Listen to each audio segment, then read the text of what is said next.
ẹ ò bá dán ò bá ṣẹlẹ̀ sọmọ ẹ̀dá kan àwọn ọ̀rẹ́ wọn á sọ pàjẹ́ ní òde. ẹ̀yin olólùfẹ́ ìkànnì yìí ọ̀rẹ́ ọba 247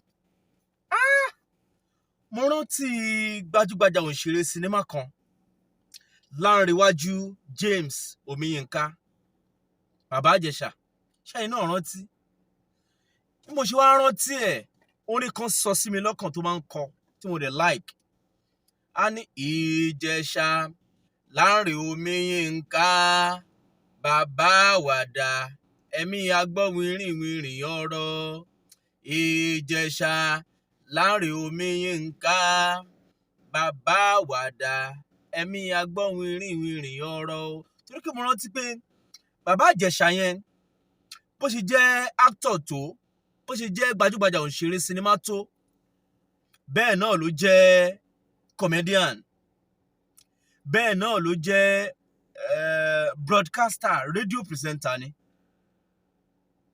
gbogbo ẹ̀ ló ń ṣe papọ̀ tá a bá pè ní entertainer àjàyọ̀pá kò sí tí ò lè ṣe lágboolé entertainment industry mo rántí pé láwọn ìgbà kan tá a máa ń ṣe radio programs ní Fàájì FM àti bẹ́ẹ̀ bẹ́ẹ̀ lọ tó yẹ pé mo ti bá Bàbá Ìjẹ̀ṣà pàdé rí bóyá ṣe program tó òun fẹ́ wọlé program ẹ̀ máa ń dùn mọ́ mi púpọ̀ púpọ̀ ó good dáadáa Bàbá Ìjẹ̀ṣà is an entertainer gbogbo ẹ̀ ló lè ṣe ó tún mọ orin kọ olórin tún ni àbẹ́mọ̀ kí Bàbá Ìjẹ̀ṣà tó máa ń kọrin olórin ni kódà ó ṣe àwọn álbọ̀mù kan tó jẹ́ pé wọ́n ṣe fídíò ẹ̀ táwọn èèyàn dẹ̀ máa ń gbọ́ káàkiri ńgbà yẹn níbo ni Bàbá Ìjẹ̀ṣà wà báyìí ǹjẹ́ mọ̀ wípé Bàbá Ìjẹ̀ṣà ó wà lọ́gbà ẹ̀wọ̀n Kiríkirì ó dẹ̀ ti pé ọdún kan báyìí Bàbá Ìjẹ̀ṣà ó ti pé ọdún kan nú ẹ̀wọ̀n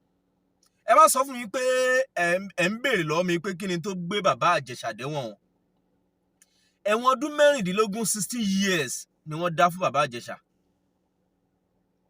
Bàbá Ìjẹ̀ṣà Ọlanrewaju Omiyinka gbajúgbajà òǹṣeré sinimá adẹ́rìn-pòṣónú oríṣiríṣi nǹkan ló surround Bàbá Ìjẹ̀ṣà àwọn issue tó wà controversial ó surround Bàbá Ìjẹ̀ṣà púpọ̀ púpọ̀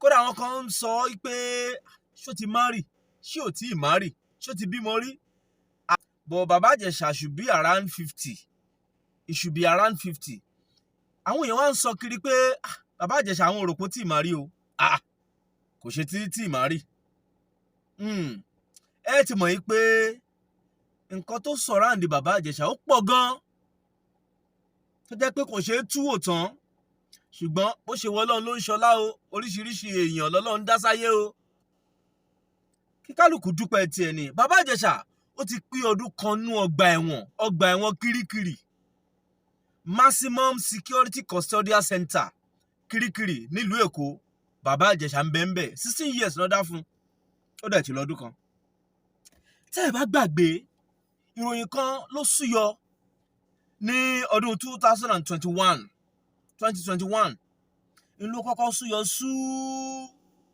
tí wọ́n fọwọ́ ṣìkún òfin mú Bàbá Ìjẹ̀ṣà ńgbà náà April 22 2021 ìní wọn kọ́kọ́ mú ńgbà yẹn kí ni Bàbá Ìjẹ̀ṣà ṣe wọ́n ní ó ń gbìyànjú àti fi tipátipá bá ọmọ kékeré kan lájọṣepọ̀ ọmọ ọdún 14 ta ló gbẹ̀sùn yẹn jáde ńgbà yẹn ọ̀rọ̀ yẹn ò tí ì pẹ́ náà 2021 ńlọrọ̀ yẹn ṣẹlẹ̀ Princess gbajúgbajà adẹ́rìn-pòṣónú ni Princess Adékọ̀yà òun ló gbọ́rọ̀ yẹn jáde torí pé ọmọ tí wọ́n ń sọ̀rọ̀ nípa yẹn ọmọ yẹn ó jẹ́ ọmọ tó ń gbé lọ́dọ̀ Princess ẹ ti máa rántí ọ̀rọ̀ tí mò ń sọ yìí 2021 ló ṣẹlẹ̀ wọ́n ní wọ́n sẹ́ẹ̀tì kámẹ́rà fún Bàbá Ìjẹ̀ṣà kí ló dé tọ́rọ̀ fi dà bẹ́ẹ̀ ṣẹ́rí Princess yẹn àti Bàbá Ìjẹ̀ṣà Ọlanre Omiyinka pàdé ni wọ́n jọ lẹ̀ wọ́n jọ ń ṣe wọ́n jọ wà ní. rúmọ̀ kan tá a gbọ́ ń gbà yẹn tá a lè fìdí ẹ̀ múlẹ̀ ni pé bóyá Bàbá Ìjẹ̀ṣà bóyá girlfriend ẹ̀ ní Princess a lè fìdí ẹ̀ múlẹ̀ ṣùgbọ́n a kàn gbọ́ briefly ńgbà yẹn ni ṣùgbọ́n tá a rí tá a fìdí ẹ̀ múlẹ̀ ní pé ó jẹ̀bi ẹ̀sùn tí wọ́n fi kàn án, ó jẹ̀bi ni adájọ́ ṣe dájọ́ fún. Tí ò bá jẹ̀bi adájọ́ ò ní dájọ́ fún. A gbọ́dọ̀ respect òfin tó ń bẹ lórílẹ̀‐èdè Nàìjíríà, a dẹ̀ gbọ́dọ̀ respect ìdájọ́ tó ń bẹ lórílẹ̀‐èdè Nàìjíríà. Ó ti jẹ̀bi, ó jẹ̀bi ni wọ́n ṣe dájọ́ ẹ̀wọ̀n ọdún 16 years fún. 2013-2014 ni wọ́n sọ pé Bàbá Ìjẹsà ti kọ́kọ́ molest ọmọ yẹn. Ẹ ti máa fòye gbé pé ó dàbí pé Bàbá Ìjẹsà àti princess yẹn ti wà tipẹ́tipẹ́. The same ọmọ kékeré yẹn ni o. 7 years after, ó tún wá gbìyànjú, ó tún lọ ilé princess, ó tún wá gbìyànjú láti ṣìfẹ́ ṣe the same thing fọmọ yẹn. Mo rò pé princess náà ti rí i pé Bàbá Ìjẹsà àtọmọ kékeré yìí, ọmọ yẹn kéré púpọ̀, ọmọ 14 years. Ó wá set camera, Bàbá Ìjẹsà wọ́n ní ó ń lá ọmọ yẹn lọ́wọ́, ó ń fa àwọn ńlá lára, gbogbo àwọn nǹkan yẹn, kò tí ẹ ṣe máa sọ ju báyìí lọ ni. Ṣùgbọ́n àwọn ọ̀rọ̀ yẹn ẹ̀yin náà ẹ ti máa fòye gbé gẹ́gẹ́ mo yín ṣàlàyé ẹ̀. Ìní ọ̀rọ̀ bá di rántó. Ìgbà tọ́rọ̀ yẹn jáde, àwọn èèyàn tí ẹ̀ ń béèrè kán fi fídíò yẹn kán fi síta. Báwo náà ṣe máa fi irú fídíò ọmọ kékeré yẹn àti tó ń ṣe pẹ̀lú Bàbá Ìjẹsà àbí tí Bàbá Ìjẹsà ń ṣe fún, báwo náà ṣe máa fi sórí ẹ̀rọ ayélujára? Ọmọ yẹn kéré. No. Àwọn èèyàn kan wọ́n against ẹ̀, àwọn èèyàn kan wọ́n ń ṣàwọn request fún ẹ̀mọ̀. Oríṣiríṣi èèyàn lọ́lọ́ ń dá sí Nàìjíríà àti káàkiri gbogbo àgbáńláyé.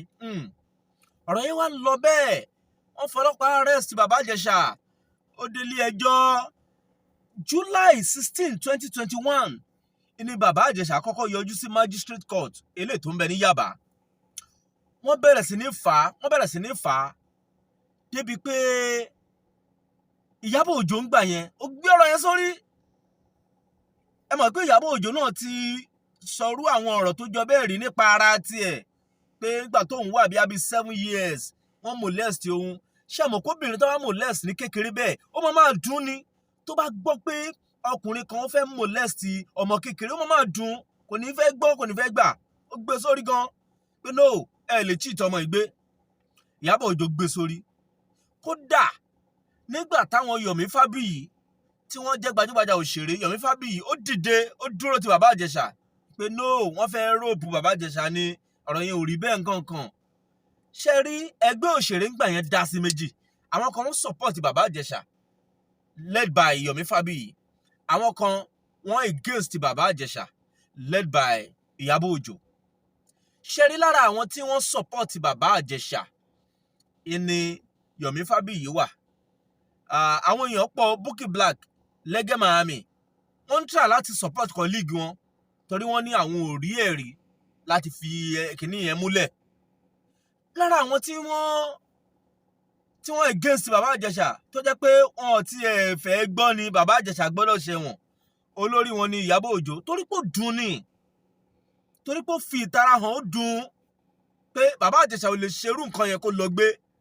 Ìyábọ̀ Òjó, Nkechi Blessing, àwọn yẹn náà wọ́n ṣe bí ẹni pọ̀, wọ́n gbé sórí. Abẹ́ gbọ́ bí Ìyábọ̀ Òjó, abẹ́ gbọ́ bọ́rọ̀ yẹn ṣe ká lára. Àti pamọ́ pé kí tó jẹ́ pé adájọ́ ló máa dájọ́ fún Bàbá Ìjẹsà guilty. Tí Bàbá Ìjẹsà bá jáde máa dá padà sẹ́wọ̀n yẹn, ó guilty fún kan tí mo rò. Ó guilty bàjẹ́ kò sẹ́ tó máa bá mi sọ. Tó bá jáde máa dá padà síbẹ̀. Gbogbo láti mi máa ná sí. Wàhálà ì máa tálé mi torí ẹ̀. Bàbá Ìjẹsà guilty bàjẹ́.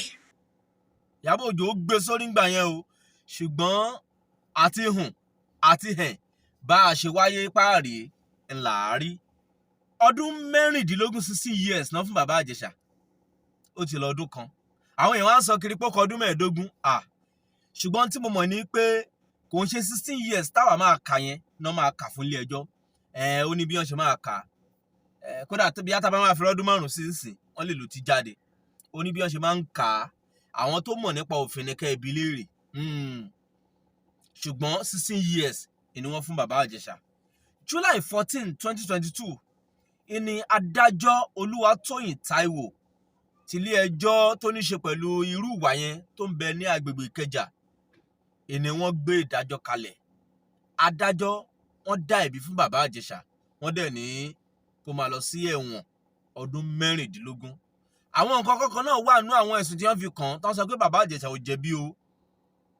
oríṣiríṣi ẹ̀sùn ni wọ́n fi kàn ṣùgbọ́n wọ́n ní ẹ̀sùn oníkókó mẹ́fà kan ń bẹ o tó jẹ́ pé bàbá Ìjẹ̀ṣà ó jẹ̀bi ẹ̀ ṣùgbọ́n tá a ṣáàrí tó ṣe gbòógì ni pé bàbá Ìjẹ̀ṣà ó gbìyànjú láti ṣe ọmọ náà níṣekúṣe a rí fídíò gbé jáde bóyá ó wá jẹ̀bi àbí kò jẹ̀bi a lè máa sọ yẹn báyìí torí pé ilé ẹjọ́ ti dájọ́ fún un tí ilé ẹjọ́ ò bá dẹ̀ rí pé ó jẹ̀bi wọn ò ní sọ pé ó jẹ̀bi so àwa náà gbà pẹ̀lú ilé ẹjọ́ ẹ̀kọ́ tá a kàn fẹ́ mú jáde ń bẹ̀ ni pé kí gbogbo akáṣe jẹ́jẹ́ ká ṣe pẹ̀lẹ́pẹ̀lẹ́ gbogbo ẹ̀yin ọkùnrin olójú kò mú lọ ẹ ṣe jẹ́jẹ́ àwọn èèyàn ń wò yín gbogbo rádaràda tẹ́lómi máa gbé sọ́kàn tó máa lọ́mọ kéékèèké káàkiri yẹn kó dáa tó bá dágbáwò ẹ̀yin nìkan ló máa kú ń bẹ́ o àwọn ò dágún kankan lẹ́bi o àwa kàn mú wá sétí ìgbọ́ àwọn èèyàn wa ni ìpè ó ti pọ́dún kan báyìí gẹ́rẹ́gẹ́ tí bàbá Ìjẹ̀ṣà tó ti lò nínú ọgbà ẹ̀wọ̀n. ẹ ò bá dán ò bá ṣẹlẹ̀ sọmọ ẹja kan àwọn ọ̀rẹ́ wọn á sọ pé ajé ní òdì àwọn ọ̀tá.